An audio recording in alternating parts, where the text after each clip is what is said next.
नमस्ते सबैजनालाई म राजीव ख्याजु र आज हामीहरु आफ्टर इफेक्ट्समा पोजिसनको युज गरेर हामीले के एनिमेसन गर्न मिल्छ यसको बारेमा थाहा पाउने छौं। सो बिना कुनै टाइम वेस्ट गरी भिडियो सुरु गरौँ।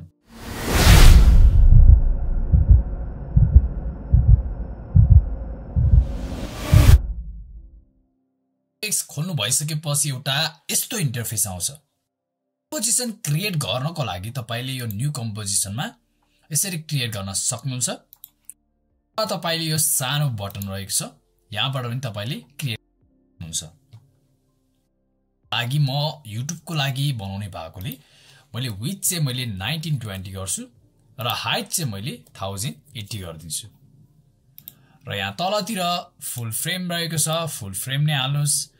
र सबै गर्नु भइसकेपछि तपाईले ब्याकग्राउन्ड कलर अहिलेको लागि चाहिँ म डिफल्ट ब्ल्याक नै हाल्दिन्छु र ओके गर्छु। ओके गर्नु भइसकेपछि यहाँतिर पनि तपाईले ओके गर्नुस् र एउटा नयाँ कम्पोजिसन क्रिएट भएको तपाईले देख्न सक्नुहुन्छ। क्रिएट गर्नु भइसकेपछि के गर्नुस् भन्दाखेरि एउटा कुनै फाइल जस्तै कि मैले चाहिँ यहाँतिर डेस्कटपमा चाहिँ मैले एउटा बल पीएनजी मा चाहिँ मैले यसरी इम्पोर्ट गरे। इम्पोर्ट गर्ने बित्तिकै तपाईले यहाँ तलतिर यसरी ड्र्याग गरेर ड्रप गर्नुस्। ड्र्याग र ड्रप गर्ने बित्तिकै यो बल चाहिँ यहाँतिर इम्पोर्ट भएको तपाईले देख्न सक्नुहुन्छ। अनि तपाईले यसलाई खोल्नु भइसकेपछि ट्रान्सफर्म आउँछ। ट्रान्सफर्मको भित्र चाहिँ तपाईले डिफरेन्ट एनिमेसन गर्न मिल्ने टुलहरु तपाईले देख्न सक्नुहुन्छ। जस्तै कि पोजिसन रहेको छ, एंकर पोइन्ट रहेको छ, स्केल रहेको छ, रोटेसन अनि अर्को ओपेसिटी रहेको छ। सो आज चाहिँ हामीले पोजिसनको बारेमा मात्र कुरा गर्ने भएकोले हामीले पोजिसन मात्र हेर्छौं। सो तपाईले पोजिसन मात्र देखाउनको लागि तपाईले पी थिच्नुस्। अब चाहिँ हामीले यसलाई चाहिँ एनिमेट गर्छौं। सो एनिमेट गर्नको लागि तपाईले यो जुन चाहिँ घडी वाला बटन छ तपाईले यसमा क्लिक गर्नुस्। क्लिक गर्नु भइसकेपछि तपाईलाई चाहिँ कहाँसम्म चाहिँ एनिमेट गर्ने हो, जस्तै कि मलाई यहाँसम्म चाहिँ गर्ने हो भने यहाँसम्म जान्छु र तपाईले चाहिँ यसरी होरिजेन्टली जाने अथवा तपाईले भर्टिकली जाने तपाईले डिसाइड गर्नुस्। अहिलेको लागि चाहिँ म के गर्छु भन्दाखेरि भर्टिकली जान्छु। सो त्यसको लागि म यसरी भर्टिकली माथि गए र एनिमेसन चाहिँ यस्तो तरिकाले भएको छ।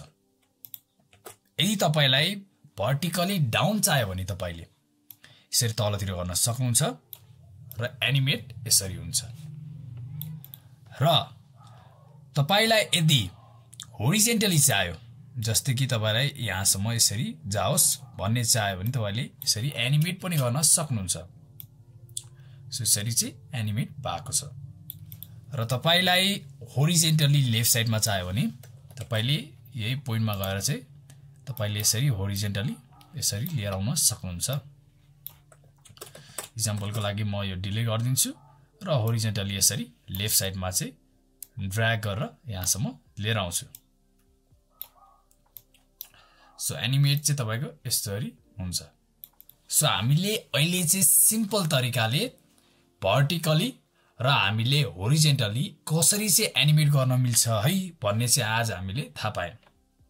अब चाहिँ के गर्छौं भन्दाखेरि कन्ट्रोल के थिच्छौं।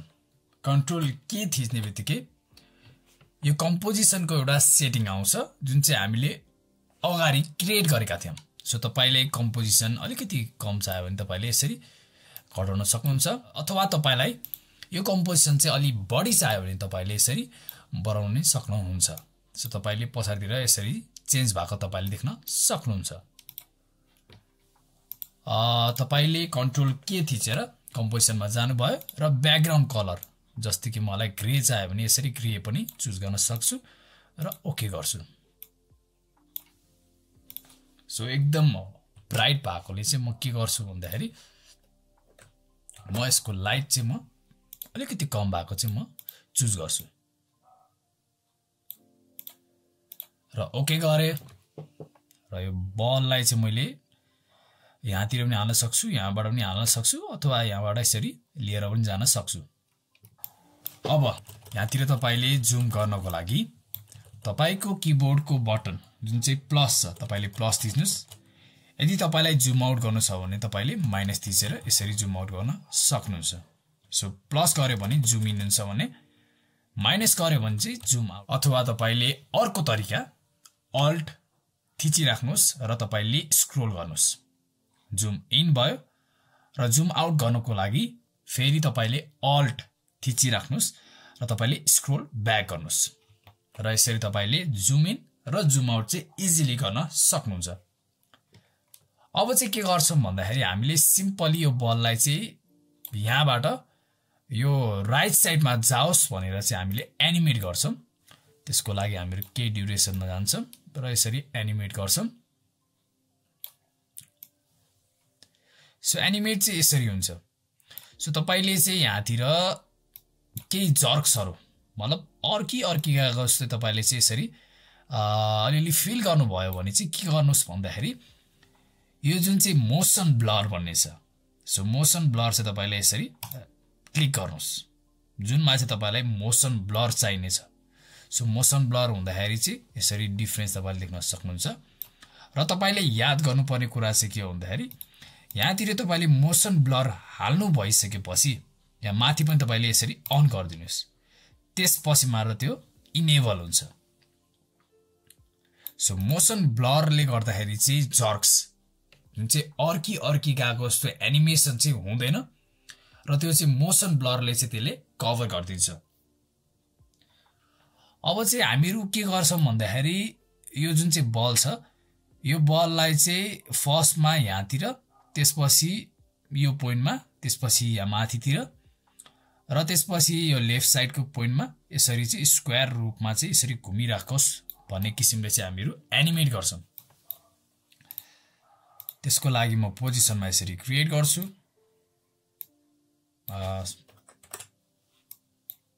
यहाँतिर लिएर आउँछु र म यहाँतिर गइसकेपछि यसरी यहाँतिर लिएर आउँछु शिफ्ट थिचेर अब चाहिँ म यसरी माथि जान्छु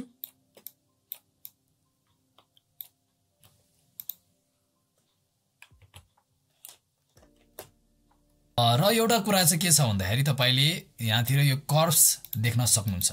सो तपाईले कर्व पनि गर्न सक्नुहुन्छ जस्तै कि पेन टुल जुन चाहिँ हामीले फोटोशपमा चाहिँ युज गरेर क्रिएट गरेका थियौं सो तपाईले चाहिँ यसमा पनि यो जुन पेन टुलको हुनेवाला यो तपाईले पाउन सक्नुहुन्छ सो तपाईले चाहिँ यो कर्वलाई हटाउनको लागि तपाईले के गर्नुस् भन्दाखेरि राइट क्लिक गर्नुस् राइट क्लिक गर्ने बित्तिकै यो की फ्रेम इन्टरपोलेसनमा तपाईले क्लिक गर्नुस्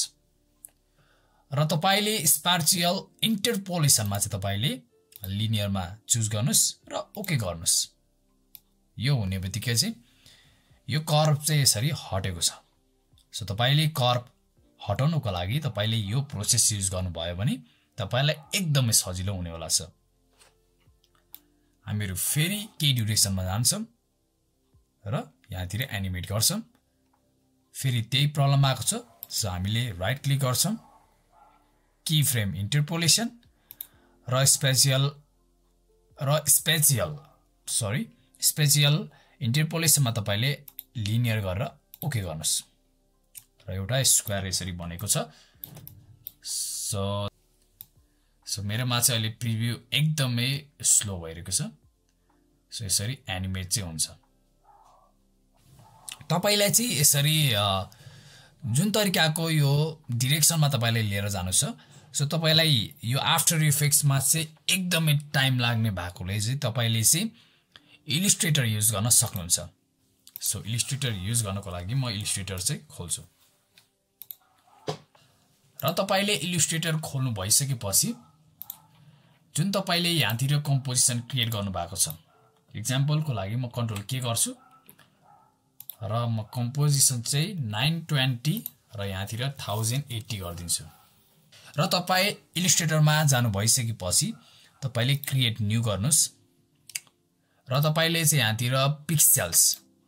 सो पिक्सेल्स चाहिँ हामीले कति लिएको थियौं 1920 पिक्सेल अनि यहाँतिर चाहिँ तपाईले 1080 राख्दिनुस् र क्रिएट गर्नुस् सो तपाईले सिम्पल कम्पोजिसन तपाईले इलस्ट्रेटरमा गर्न सक्नुहुन्छ र यहाँतिर तपाईले रेक्ट्याङ्गल लिनुस् एक्जाम्पलको लागि म रेक्ट्याङ्गल लिन्छु यसरी रेक्ट्याङ्गल लिइसकेपछि म यसलाई कन्ट्रोल सी गर्छु र यहाँ आफ्टर इफेक्ट्समा गइसकेपछि सो म यहाँतिर यसरी कन्ट्रोल भी गरिदिन्छु सो कन्ट्रोल भी गर्ने बित्तिकै तपाईको डाइरेक्टली यसरी पाथ बनेको छ सो तपाईले चाहिँ यहाँतिर जस्तो डिजाइन गर्नुहुन्छ त्यहाँतिर पनि त्यस्तै हुन्छ अब चाहिँ हामीहरु एउटा सिम्पल एनिमेसन जस्तै कि एउटा सर्कल म क्रिएट गर्छु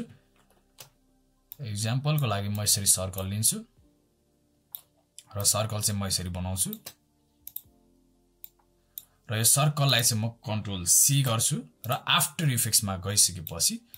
म यहाँतिर चाहिँ के गर्छु भन्दाखेरि यसलाई कन्ट्रोल भी गरेर पेस्ट गर्छु सो तपाईको एनिमेसन चाहिँ यस्तो तरिकाले हुन्छ अब तपाईलाई चाहिँ कसरी एनिमेट गर्नु छ जस्तै कि मलाई यो छ यो लाइनलाई चाहिँ म यसरी हाल्दिन्छु